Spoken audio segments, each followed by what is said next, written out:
บายดีมื้อนี้ทานบีบีกันลาวมารีวิวปืนอีกแล้วเนาะใครสนใจสามารถติดต่อมาได้ทาง WhatsApp Line กับ Facebook เนาะโอเคมื้อนี้สิมารีวิวปืนก๊อก19เนาะเป็นปืนบ่มีโบแบ็กเนาะโอเค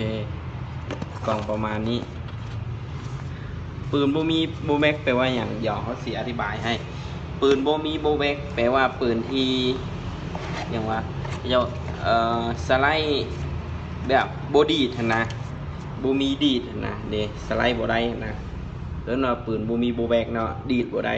โอเคมีแต่ยิงรัวๆอย่างนี้เลยอันนี้ก็ลิ้นอย่างบ่ได้เนาะอันทอดก็เฮ็ดอย่างบ่ได้เนาะเป็นปืนบ่มีโบแบ็กเนาะแต่ตัวนี้ส่วนหลายสิเป็นโลหะเป็นเหล็กอยู่ในเนาะนี่เป็นเหล็กอยู่ในเกือบหมดเนาะตัวนี้สิมีวิธีแก้ตั้งหากเพื่อใครอยากถอดออกมาเบิ่งอยู่ในเนาะแต่ทางห้างสิบ่ถอดให้เบิ่งเนาะโอเคตัวนี้เป็นปืน CO2 เนาะเดี๋ยวมาเบิ่งรายละเอียดตัวปืนให้นำกันเนาะเป็นปืนที่ได้ลิขสิทธิ์มาร์กิ้งของก๊อกมาเนาะมาร์กิ้งของก๊อกเต็มรูปแบบเลยเนาะคือของแท้เลยแต่ทั้งข้างมันสิบูมีอย่างอีกเบื้องหนึ่งบูมีอย่างแต่อีกเบื้องหนึ่งสิได้มาร์กิ้งก๊อก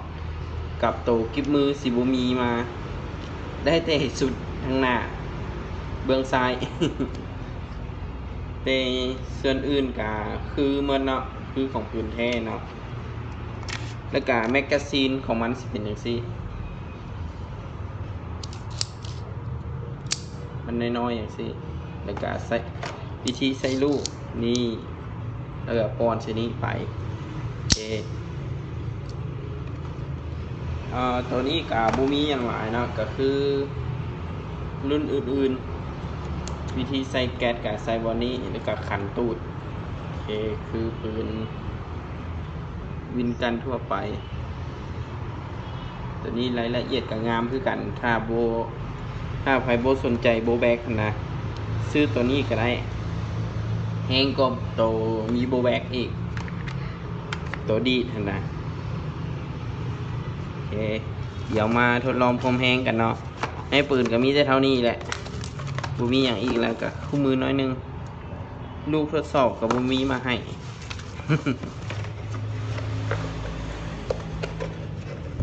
มาเบิ่งกันเนาะนี่สิได้ความแห้งเท่าไหร่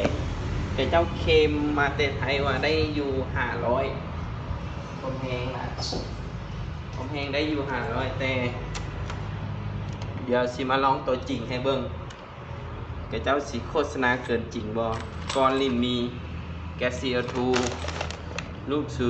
0.20 กรัมเนาะโอเคก้อนลิ้นแนะนำให้เอาซิลิโคนสีดเข้าก่อนเนาะ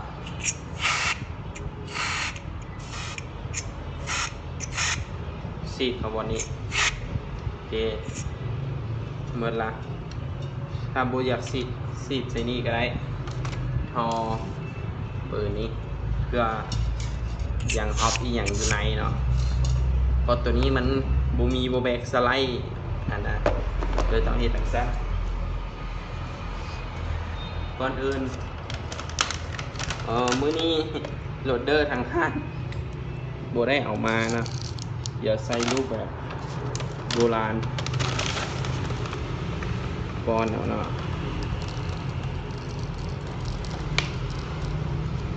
โอเคเต็มมันก็ได้อยู่10 ปลายนัดเรื่อง2 4 6 8 10 11 นัดได้อยู่11 นัดเนาะแก๊ส CO2 กล่องหนึ่งมีอยู่5 หลอดเนาะนี่ใส่อย่างนี้เดี๋ยวนี่มันมี6 เหลี่ยมมาให้บนนี้เด้อนี่บนนี้6 เหลี่ยมก่อนอื่นต้องขันตู้ตัวนี้ออกก่อนโอเคขันออกก่อนเนาะ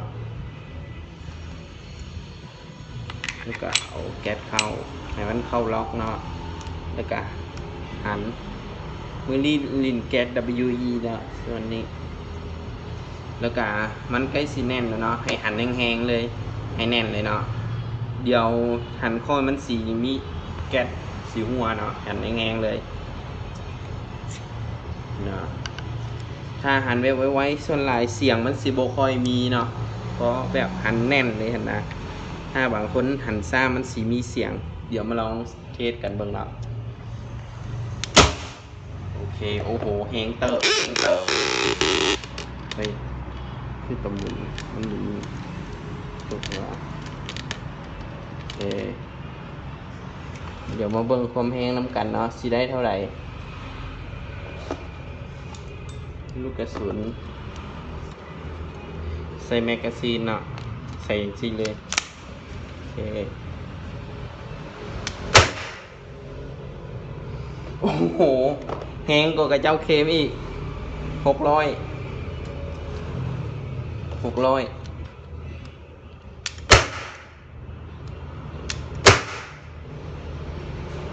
508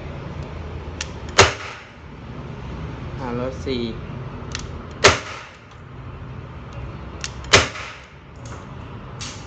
โอ้โหพงมัวมั้ย500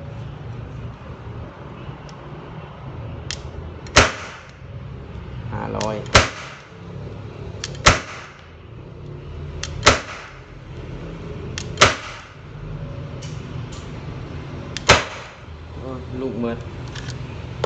แล้วเราเอา500 ให้500ซะ600เป็นแก๊ส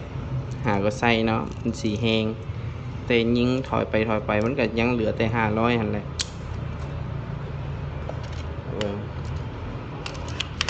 อีก4นัดเนาะ